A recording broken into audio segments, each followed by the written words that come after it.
Evet. Kont Ferma.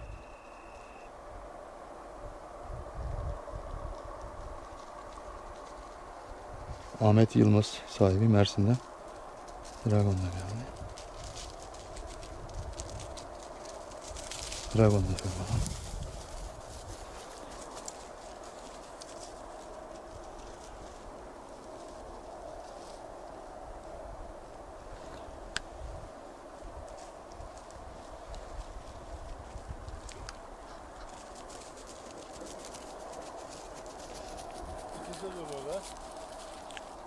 Muhtemelen anızda kuşlar Cevdet abi.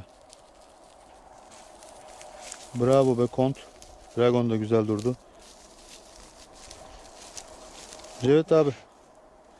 Şu köpeği yönlendirsen oraya. Kont mu buldu? Evet. Hop bravo Kont be. Aslanım benim be. Çok güzel.